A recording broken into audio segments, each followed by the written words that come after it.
Stéphanie Goujon, bonjour. Bonjour Quentin. Alors, citez-moi un geste quotidien, de votre quotidien, que vous faites depuis peu et qui a de l'impact. Alors il se trouve que, j'aime beaucoup le café latte, j'en ai pas chez moi et chaque matin, j'allais, dans les bars, les cafés, les coffee shops, dans mon quartier à Montmartre et on me donnait un superbe gobelet en carton recyclable avec mon café latte et je me suis rendu compte que même si c'était recyclable, ça faisait du déchet et le meilleur déchet, c'est celui qu'on ne fait pas. Donc maintenant, j'essaie de venir avec ma propre tasse à café pour éviter, le gobelet en carton, qu'après je mets dans la poubelle recyclable.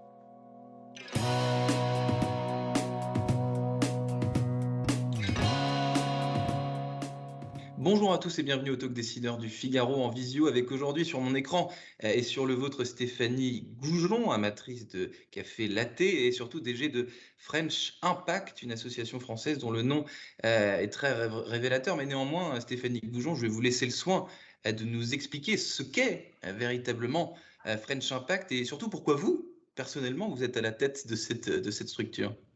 Alors, en fait, French Impact, est né d'une initiative gouvernementale en 2018, et s'est structuré en association avec, en fait, cette vision qu'il y a, plein de solutions sur les territoires aux grands enjeux de notre temps et qui viennent de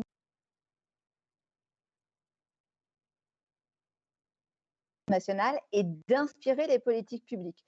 Donc un peu à l'image de la Alors French Tech. Oui, Stéphanie, je vous arrête, ça a coupé pendant 5 secondes. d'accord, Je pourtant sais.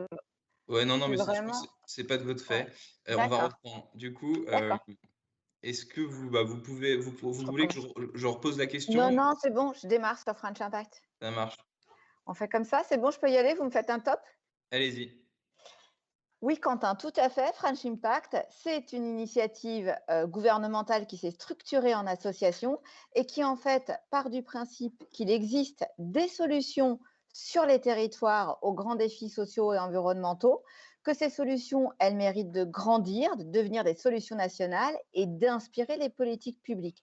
Un peu à l'image de la French Tech pour la tech, nous, on cherche à accélérer, en fait, les initiatives de la société civile et de faire en sorte qu'il y ait une passerelle de l'innovation sociale à l'innovation publique.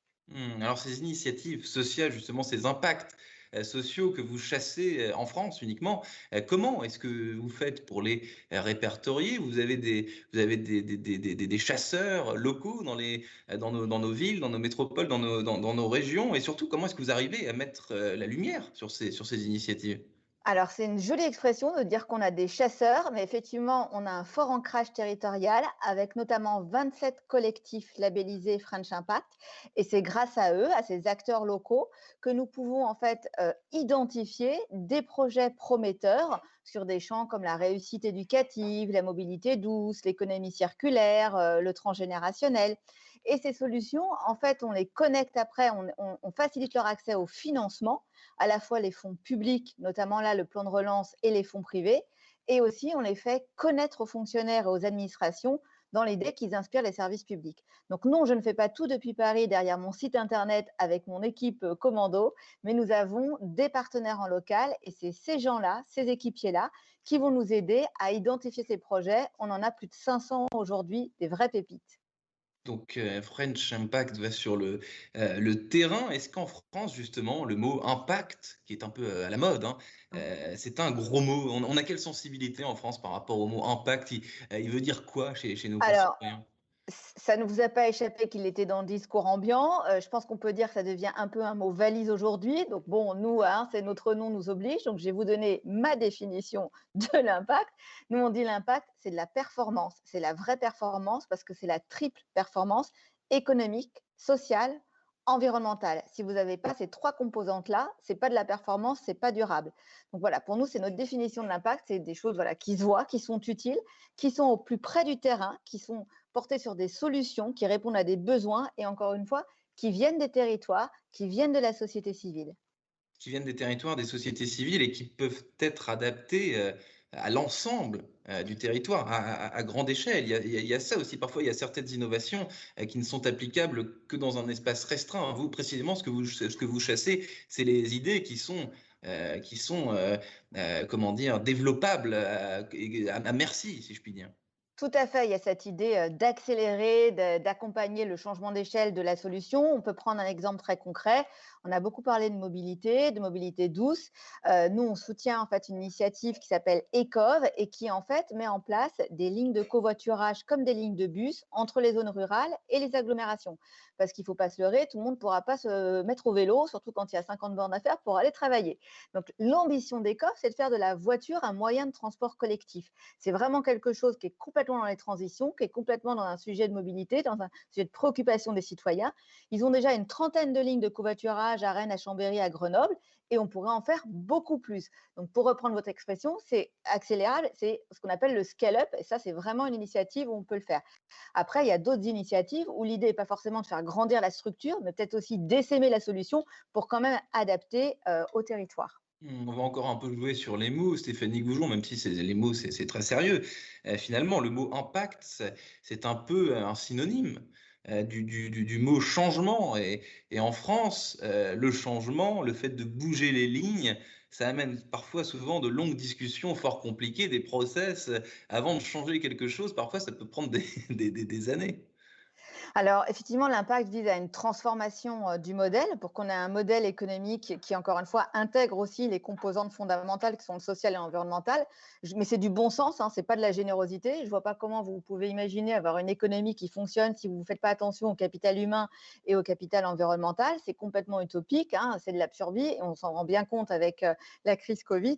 Donc oui, l'impact veut dire transformation. Et là, on pense qu'il y a quand même un momentum favorable, c'est que il faut tirer profit de ce plan de relance, côté public comme côté privé, pour justement que la relance soit une transformation, pour que justement les fonds disponibles, vous savez, on a l'impression que l'argent pleut, et bien que l'argent aille sur les territoires au bénéfice des projets qui vont vraiment construire une prospérité durable. Ouais, l'argent bleu, ça me fait penser au livre de Jean-Marc Daniel, il s'appelle «L'argent magique» qui vient de paraître justement au Cherche Midi que je vais justement interviewer, la semaine prochaine. Dans les années 90, vous étiez jeune étudiante à HEC, Stéphanie, Goujon. À l'époque, vous rêviez de quoi? Qu'est-ce qui vous passionnait? Vous aviez envie de faire quoi?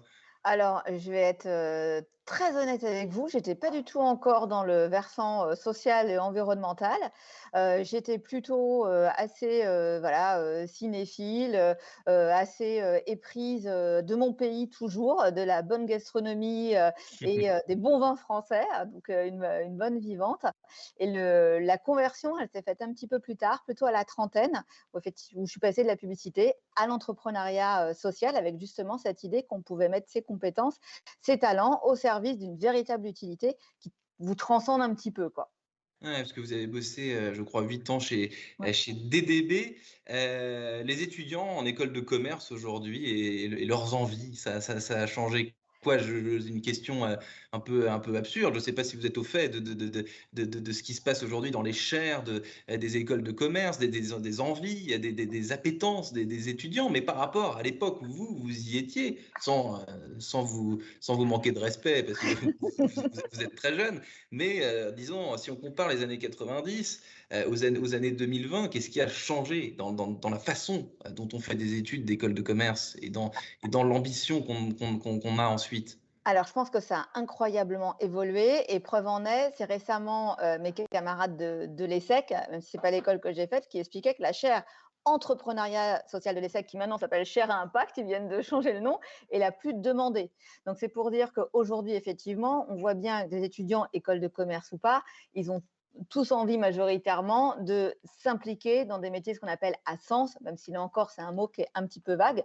En tout cas, il y a une attention particulière qui est portée à son utilité. Moi, j'aime bien parler d'utilité et de se dire, c'est pas uniquement pour gagner de l'argent, même si ça doit servir quand même à se nourrir, ça aussi peut avoir une empreinte un peu plus forte, un peu plus large et contribuer à un projet collectif. L'utilité entrepreneuriale, entreprendre pour être utile, c'est évident, mais est-ce qu'aujourd'hui, il y a quand même des façons de se rendre utile, d'avoir de l'impact sans être forcément entrepreneur?